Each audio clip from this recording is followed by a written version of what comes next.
Hello, everyone, and welcome to Week 5 of ED-SE 606, Principles of Science and Technology in General and Special Education. This is the only presentation for this week, so I hope all of you take the time in order to watch this because there's a lot of directions that are given here. Some of you are not watching these, and therefore you're not keeping up with what needs to be submitted, and those of you who are watching it, you're doing an outstanding job, and kudos to you. So what we're going to do is we're going to start with assignments. So let's move over here, and we're going into week 5. You'll see that the first assignment for week 5 is a textbook reading, and it is regarding laboratory and demonstrations. And for those of you who are already science teachers, it should be giving you some valuable information or some things to reflect on for your domain 3, as well as thinking what you need to change and for your domain 1. And those of you who are not teaching yet, it'll give you a lot of ideas to start setting up your classroom management of your lab and to reflect on rules and procedures, which will also support your domain 1. So it's in your textbook, and it is pages 228 to 239, and this is a good starting point. The next thing I'd like to show you is skip down to vocabulary list. A couple of weeks ago, I had asked you to start brainstorming 15 to 20 words that your students would need to know in order to be successful in the unit that you are working on. Those of you who have your objectives approved, you'll see in your grades that you should have received a grade of 100. That means that it's approved and you can move on. Those of you who have a 50 or have not submitted your objectives, we are still working in order to get them in the format that I would want them to be in. So some of you I will be calling and talking to you directly. Some of you have not submitted them at all, and they need to be submitted because it's going to be hard for you to move forward with the assignments that we're doing. So basically, I want you to put together a list of 15 to 20 words that the students need in order to be successful in your unit.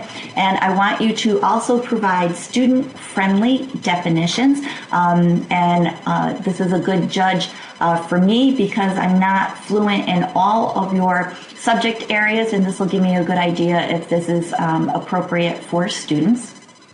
And then I would like you to upload it to Blackboard, and this is due Monday, October 31st. And basically, you're either going to get 100 because you've completed it, or you're going to see a 50 that you did not complete it. So this is important because next week we're going to start looking at activities that you can create and design in order to support vocabulary acquisition in your classroom. So that's important. The next thing I'd like you to take a look at is this here, laboratory safety training.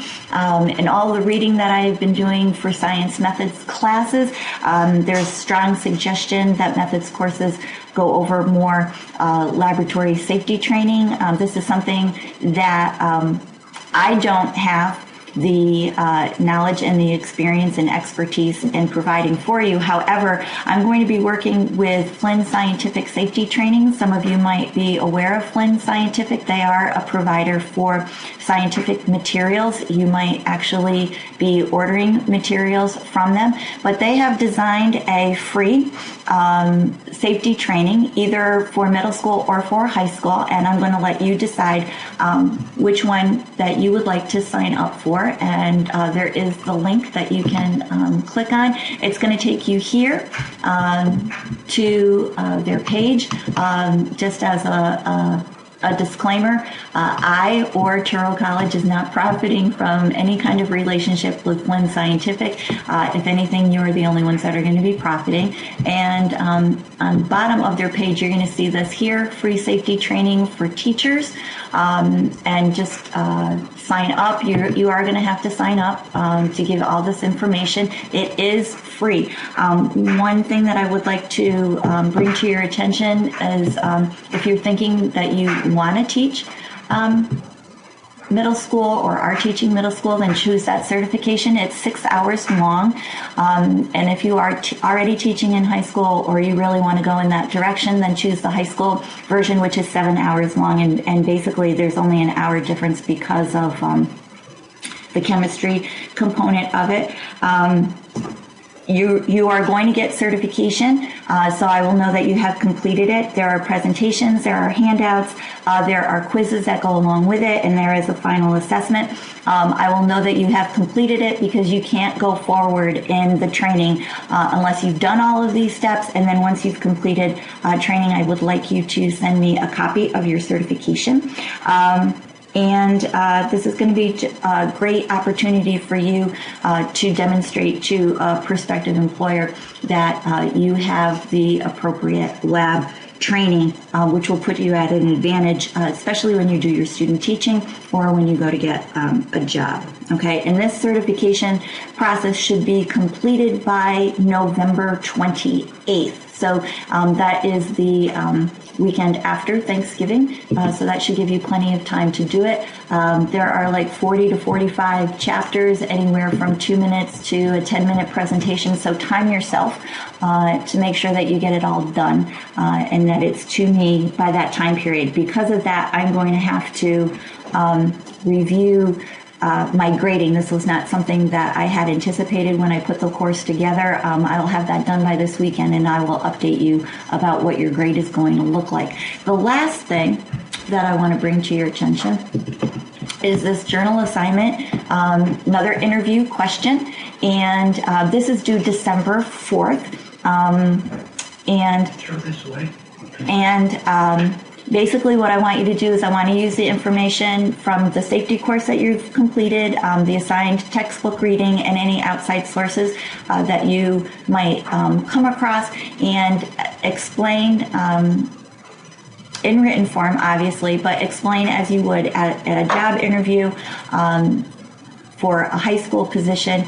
Write your response to the following question. Explain to the committee how you create a safe science environment in your classroom and experiences for your labs, and demonstrate and how do you demonstrate that you are a responsible science teacher. So it's going to be a rather long and involved question.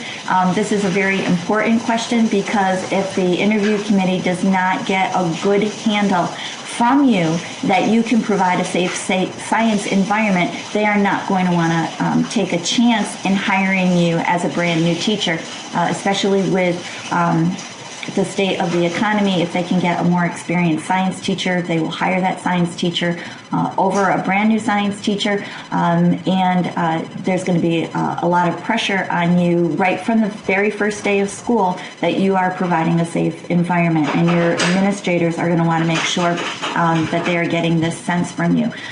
So this is week 5, so there's no more presentations from me. All of your presentations are now going to be centered around Flynn Scientific. And what I like about this is that they have actual teachers which are presenting the various components of safety training. And another thing which I like is the teachers are giving you suggestions. So you might want to have a notebook for ideas, and they're giving you ideas of how you can set things up, where you can get information. Some of them, yes, are going to be supporting the resources that you could order from Flynn Scientific, but the teachers are also giving you ideas which you can implement in your classroom for free, which is something that we're all looking for. What are some things that you can do for free? So that's also an exciting component of that safety training. So I think that's pretty much everything that I wanted to review with you for this week. I will have an updated presentation that I'll send out to you hopefully by Monday night. So you can start working, use this weekend to get caught up on anything that you still owe me. By Sunday, I should have everything that you submitted corrected and back to you with feedback.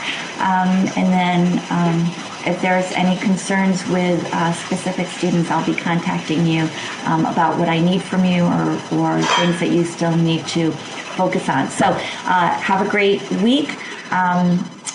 enjoy the last few moments of sunshine that we have before all the rain comes in again. And I will be touching base with you again by Monday. Have a great week.